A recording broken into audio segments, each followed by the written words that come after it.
الحمد للہ رب العالمین۔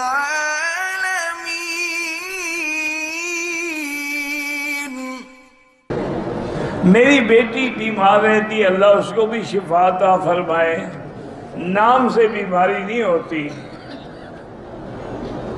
ہم صفا مروہ کر رہے تھے، تیسرے چکر میں وضو ٹوٹ گیا، کوئی دم نہیں، پھر وضو کر کے مکمل کر لیں۔ لڑکی کی عمر لڑکے کی عمر سے زیادہ ہے، شادی کرنا مناسب ہے، استخارہ کر لیں، خیر ہو تو کر لیں، نہ ہو تو نہ کریں۔ میرے رشتہ دار بتی ہیں، وہ 11ویں اور میلاد میں چاول بھیجتے ہیں، وہ کسی غریبوں کو دے دیا کرو، خود نہ کھایا کرو۔ میرا بھتیجا بے گناہ جیل میں، اللہ آسان رہا فرمائے۔ یہ پہلے بھی ہو چکا ہے، وہی دے دیتے ہیں آپ۔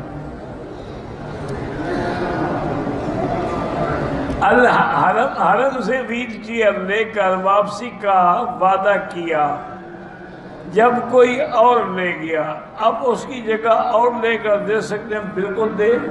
جب وعدہ کیا تو ان کو واپس کریں۔ آپ نے واپس نہیں کی تو آپ کے ذمہ واجب ہے۔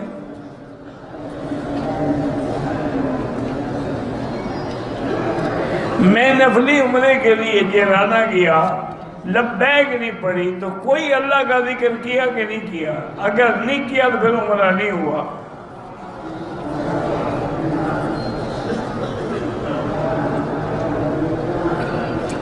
مسجد قباء میں ایک دفعہ جا کے جتنے نوافل بھی پڑھیں، صرف ایک عمرے کا ثواب ملے گا۔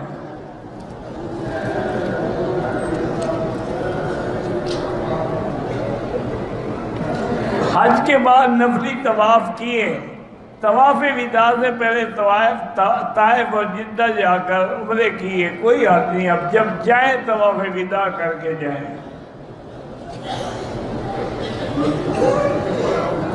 نفلی عبادات میں حالت سجدے میں دعا کر سکتے ہیں، بالکل کر سکتے ہیں، اور سجدے کی دعا منظور ہوتی ہے، قبول ہوتی ہے، لیکن دعا وہ کریں جو قرآن و حدیث میں ثابت ہے، جیسے حضور مانگتے تھے، یا مقلب القلوب ثبت قلبی علی دینک، اللہم انی اسألک العفو والعافیت والمعافات الدائمۃ فی الدین والدنیا والآخرہ۔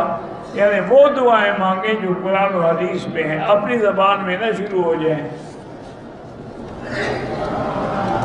قرض سے چھٹکارے کے لیے روزانہ 2000 دفعہ استغفار پڑھا کریں۔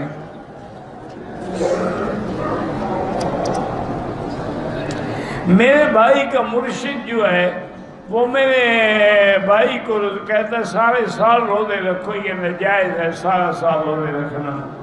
حضور نے فرمایا انا اصوم و افطر، میں روزہ بھی رکھتا ہوں، افطار بھی کرتا ہوں۔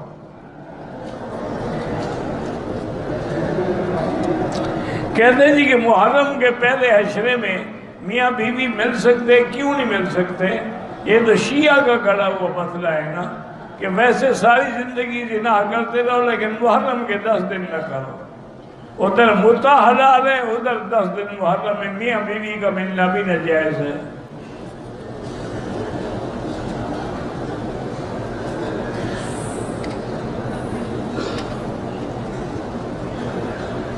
جو آپ سرکاری بینک میں ملازم ہیں، ریٹائرمنٹ پہ آپ کو جو پیسے ملیں گے وہ آپ کے لیے حلال ہیں، آپ کو اپنی تنخواہ کا حق مل رہا ہے۔